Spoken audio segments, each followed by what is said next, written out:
ذرية من حملنا مع نوح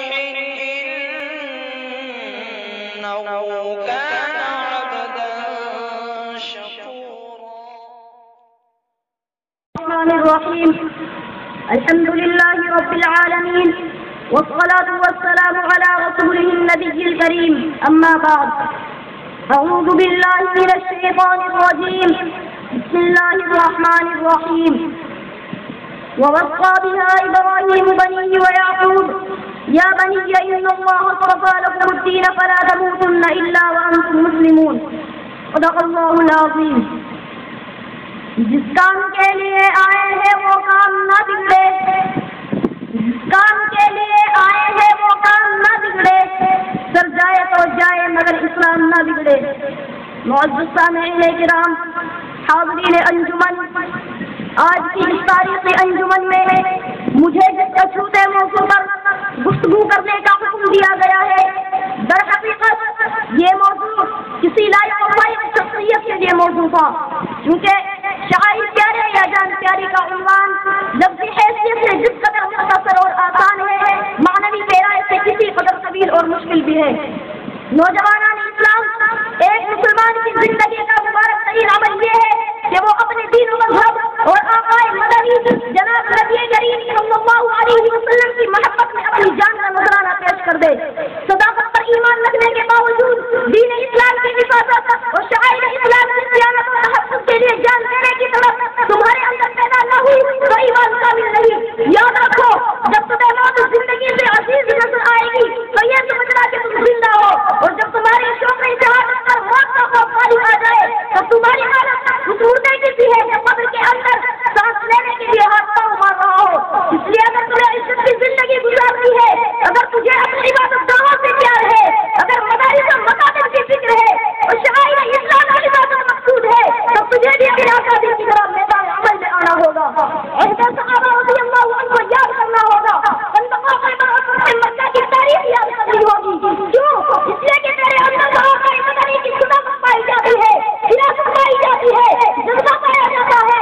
تیرے اندر تو سیدنا ابو بکر صدیق رضی اللہ عنہ کی صداقت پائی جاتی ہے. تیرے اندر تو عمر فاروق رضی اللہ عنہ کی عدالت پائی جاتی ہے. تیرے اندر تو عثمان غنی رضی اللہ عنہ کی سخاوت پائی جاتی ہے. تیرے اندر تو علی رضی اللہ عنہ کی شجاعت پائی جاتی ہے. تیرے اندر تو محمد بن قاسم کی خلافت پائی جاتی ہے. تیرے اندر تو صلاح الدین ایوبی اور محمود غزنوی جیسی جبابتی اور پہاڑوں سے ٹکرانے والی قوت پائی جاتی ہے. تو وہ قوم ہے جو اپنی جان دینے کے لیے تیار ہے. تو وہ قوم ہے جو اپنا مال دینے کے لیے تیار ہے. اور جب مذہب پر حملہ ہوتا ہے، شعائر پر آگ آتی ہے تو وہ بے قرار ہو جاتی ہے، ماہی سے آگ کی طرح تڑپنے لگتی ہے. تیرے خون میں قوت اسلامی اور حرارت ایمانی جوش مارنے لگتی ہے. دلوں میں دشمنوں کا خدا کا باہر بن کر گرتی ہے اور اس کو سپے ہستی سے مٹا کر دم لیتی ہے. امت کے غیور فرزندوں، آج تیری غیرت پر پتہ کیوں پڑ گیا؟ تجھے اپنے دین و مذہب اور شعائر اسلام کی فکر کیوں نہیں؟ آج تیری عبادت گاہوں میں حملے ہو رہے ہیں، کل اذان میں پابندی لگے گی، آج مذہبی تعلیم پر رکاوٹ لگ رہی ہے، کل تیری منصوبہ کا آغاز کرنے والے نمازوں سے بریک چھوٹ کیا جائے گا. آج تیرے شعائر کی پامالی ہو رہی ہے، کل تیرے مذہب کی بنیادوں کا ہندوستان سے مٹا کر اس پر وجود کی آزادی کی جائے گی. اور پھر کل تیرے وجود پر حملہ ہوگا اور تجھے ہندوستان کی دھرتی سے پہلا پر نشان کر دیا جائے گا.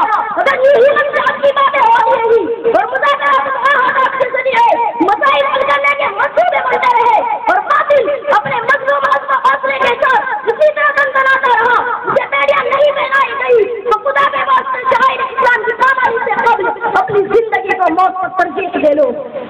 نہ سمجھو گے تو مٹ جاؤ گے اے ہندی مسلمانوں، نہ سمجھو گے تو مٹ جاؤ گے اے ہندی مسلمانوں، تمہاری جان نہ تبدیل ہوگی داستانوں میں.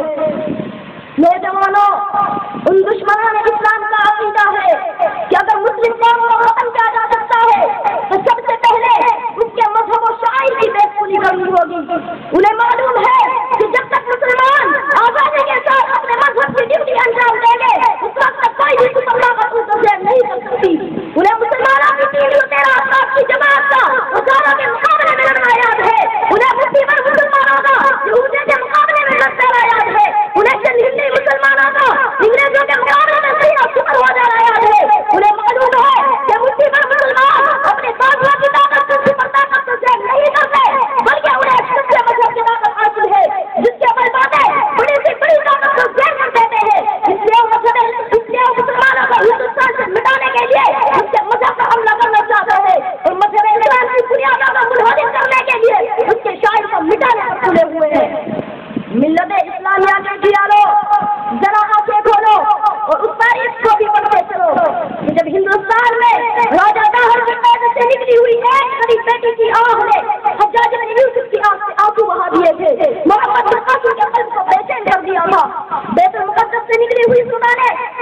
الدین ایوبی پر نیند حرام کرتی تھی.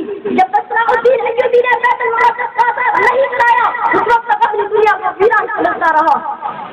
نوجوانوں، کل ایک عرب نے بیٹی آہ نے لاکھوں عرب کے خون کو گرما دیا تھا. کل ایک مسجد کی صدا نے تیرے کروڑوں دیوانوں کو بڑھا دیا تھا. افسوس کہ آج ہزاروں مساجد و مقاصد کی خدائی تجھے نہ جگا سکی. تم اپنے مذہب و شاعر کے تحفظ و بقاء کے لیے تیار نہیں ہو. کیا تمہیں شاعر کے مقابلے میں جان عزیز لگ رہی ہے؟ جبکہ حدیث پاک کے اندر آتا ہے کہ اپنے مال سے زیادہ جان کی حفاظت کرو اور اپنی جان سے زیادہ دین اسلام کی حفاظت کرو.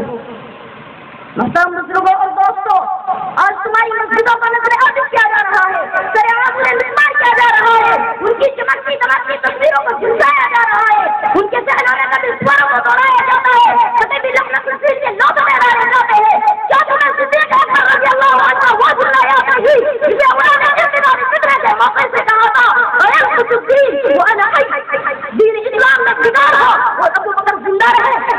مسلمانوں، آج تمہاری حرارت ایمان کہاں چلی گئی؟ تمہارے سامنے تمہارے چہرے سے کھلواڑ کیا جا رہا ہے. اور حد تو یہ ہے کہ آج تمہاری مسجدوں کو اسبل خانوں میں تبدیل کیا جا رہا ہے، اس میں بیل اور گھوڑے بانٹے جا رہے ہیں. مسلمانوں سن لو، تم وہ قوم ہو جس نے ہندوستان کے برطانوی سامراج کو سات سمندر پار کرنے پر مجبور کر دیا تھا. تم نے ہی بابل کا فکار کرا، خباثت کی تاریخیوں میں علم و عمل کے چراغ جلائے اور ایمان اور ایمان کی باتیں پہاڑی لہرا دی. تم ہی سپراسٹ اور غلامی کی زنجیروں کو توڑنے کا فن جانتے ہو. تم ہی جس سے ناصر اور مرتبہ اضطراب مفہوم غذا اور مغربی تہذیب کا صحیح آپریشن کر سکتے ہو. تم ہی عمر حمزہ رضی اللہ عنہما کے درس آج ہو. تم ہی مولانا معاذ رضی اللہ عنہما کی ہمت ہو. تم ہی خالد علی رضی اللہ عنہما کی جرأت ہو. تم ہی رابعہ صبرا رضی اللہ عنہما کی غیرت ہو. تم ہی صادق حقیق ہو موسیٰ بن نذیر رضی اللہ عنہ. تم ہی صادق عمر بن العاص رضی اللہ عنہ.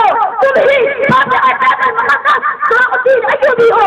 تم ہی صادق پیغمبر علی مرتضی رضی اللہ عنہ. اور تم ہی صادق مکہ و دنیا جناب محمد رسول اللہ صلی اللہ علیہ وسلم کے سپاہی و جانباز مرد مجاہد ہو. اس لیے اگر تمہیں شاعر اسلام سے پیار ہے اور اس کا تحفظ چاہتے ہو تو اپنی زندگی پر موت و ترجیح دے کر اسلام اور شاعر اسلام کی حفاظت کے لیے شوق شہادت میں یہ اعلان کر دو کہ جس کام کے لیے آئے ہیں وہ کام نہ بگڑے، جس کام کے لیے آئے ہیں وہ کام نہ بگڑے، جب جائے تو جائے مگر اسلام نہ بگڑے. وآخر دعوانا الحمد للہ رب العالمین.